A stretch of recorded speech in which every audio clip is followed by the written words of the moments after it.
시청자 여러분 안녕하십니까. 5월 12일 아침 고영신의 시사논평 전해드리겠습니다.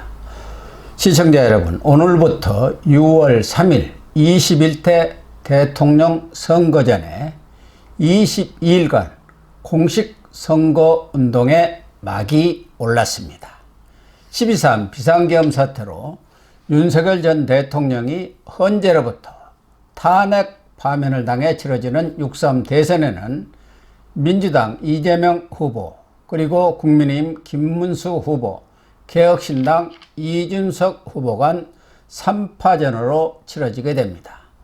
여러가지 여론조사 결과 현 시점에서 이재명 후보가 압도적 우세를 보이고는 있습니다만은 국민의힘이 우여곡절 끝에 김문수 후보로 단일화에 성공했기 때문에 그동안 분열되었던 보수우파가 결집할 경우 51대 49의 박빙 양상이 될 것이라는 게 전문가들의 대체적인 예측입니다.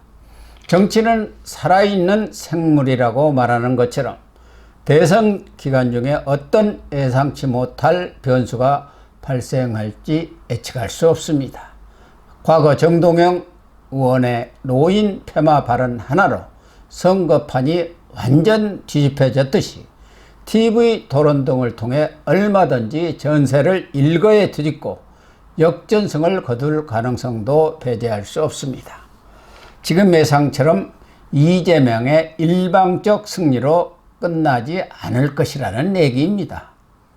역전승부사인 김문수 후보의 역량에 따라서 얼마든지 해볼 만한 싸움이 될 것으로 예상됩니다. 한국사회여론연구소 KSOI가 CBS 노컷뉴스 의뢰로 전국 만 18세 이상 남녀 1,002명을 대상으로 9일부터 10일까지 진행한 여론조사를 보도록 하겠습니다. 이 조사는 김 후보로 단일화되기 직전 조사에서 한덕수 전 후보도 포함되어 있는데요.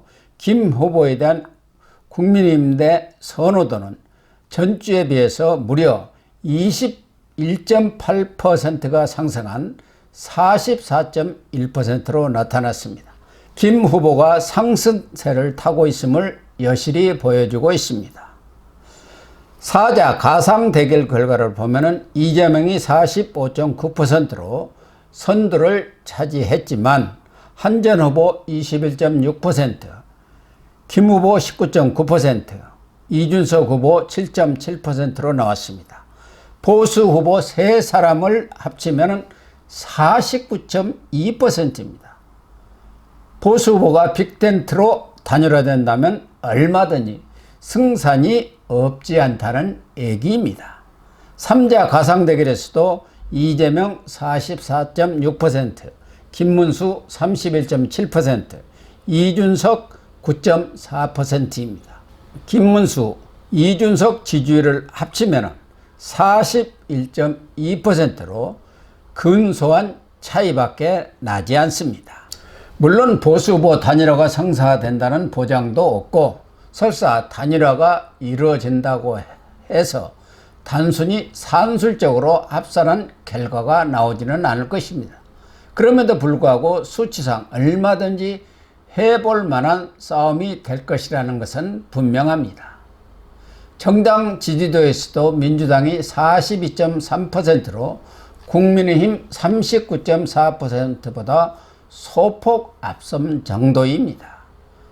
개혁신당 4.2%, 조국혁신당 1.9%이기 때문에 범진보 44.2%, 범보수 43.6%로 팽팽한 접전입니다. NBS 즉 전국 지표조사에서도 민주당 38%, 국민의힘 34%로 오차범위의 차이 정도밖에 나지 않습니다. 리얼미터가 지난 7일부터 9일까지 자기 대선 주자 선호도를 조사한 결과 3자 가상 대결에서 이재명은 51.1%의 지지율을 나타낸 반면 김 후보는 31.1%, 이준석 후보는 6.3%로 집계됐습니다. 김문수, 이준석을 합쳐도 상당한 격차가 납니다. KSOI 조사와는 상반된 결과입니다. 현재까지 나온 여론조사는 김문수 후보가 11일 단일 후보가 되기 전에 나왔기 때문에 단일화 효과가 어떻게 반영되었는지는 나타나지 않았습니다. 이번 주부터 나오는 여론조사를 봐야 전반적인 분석과 예측이 가능할 것으로 보이는데요. 김 후보로 단일화된 이후 한덕수 전 후보도 전폭적인 지원을 흔쾌히 약속했습니다. 윤 전 대통령도 김 후보 지지를 공개 선언했습니다. 경선에 나섰던 다른 후보들도 선대위 등에 적극적으로 참여할 것으로 예상되어 김 후보 지지율이 가파른 상승세를 탈 가능성이 높습니다. 다만 여론조사에서 나타난 결과를 볼 때 김 후보가 최우선적으로 심혈을 기울여야 할 문제는 단일화 과정에서 분열된 당내 화합과 보수 우파를 하나로 모으는 작업입니다. 리얼미터 조사에서도 민주당 지지층의 96.6%, 진보층의 84.7%가 이재명 후보를 지지하는 것으로 나왔습니다. 반면에 김 후보는 국민의힘 지지층의 73.9%, 그리고 보수층 지지는 58.8%에 불과했습니다. 양 지정의 지지율 격차가 이렇게 벌어져서는 이재명을 따라잡을 수 없습니다.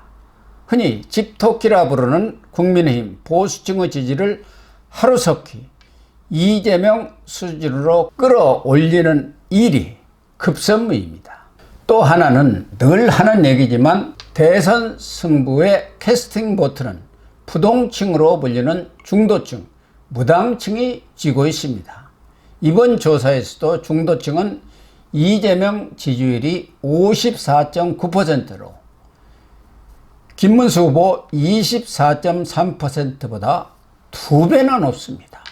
이런 경향은 12.3 비상계엄 이후 그리고 윤 전 대통령 탄핵 및 후보 단일화 갈등을 겪으면서 더욱 심화되었습니다. 이재명은 전략적으로 우크릭을 선언하고 중도층, 부동층, 무당층을 잡기 위한 각종 달콤한 공약을 쏟아내고 있습니다. 지키지 못할 공약인 줄 알면서도 가랑비에 옷 젖듯이 지지율을 빼먹고 있습니다.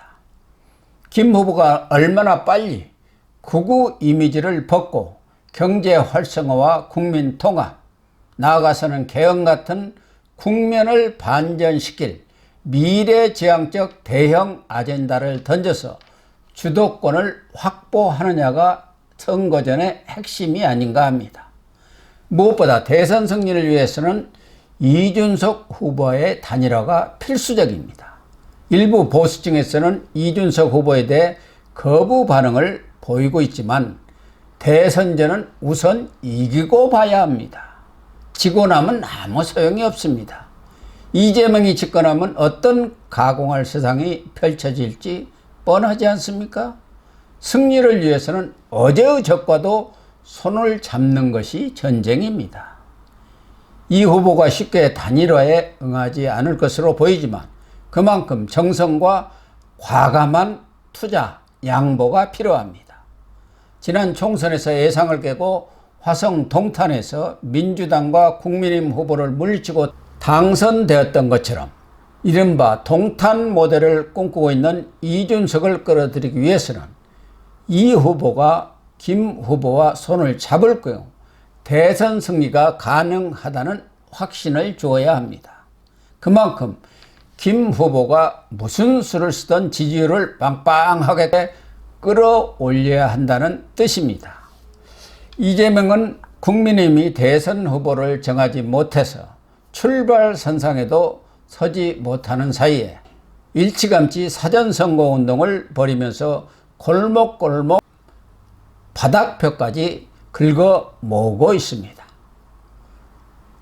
윤여준, 권오을 등 보수 인사들을 영입한 것으로도 모자랐는지 11일에는 홍준표 전 대구시장의 고향인 창녕을 방문해서 홍 전 시장과 전화 통화한 사실을 공개하면서 홍 전 시장을 존경할 만한 훌륭한 정치인이라고 추겨 세웠습니다. 앞으로 홍 전 시장과 함께할 일을 찾겠다면서 마치 홍 전 시장을 영입이라도 할 것처럼 설레발을 쳤는데요. 보수 분열을 노리는 이간책입니다. 승세를 완전히 굳히겠다는 전략 아니겠습니까? 김 후보가 출발이 좀 늦기는 했지만 보수와 나라의 운명이 김 후보 두 어깨에 달려있다는 사직생의 자세로 뛰면은 얼마든지 역전승의 기회는 있다고 생각합니다. 후보 주변에 문제가 많은 측근들도 좀 정리할 필요가 있습니다. 꽃건문수 결단과 분발을 기대하겠습니다. 방송 마치겠습니다. 시청해 주셔서 감사합니다.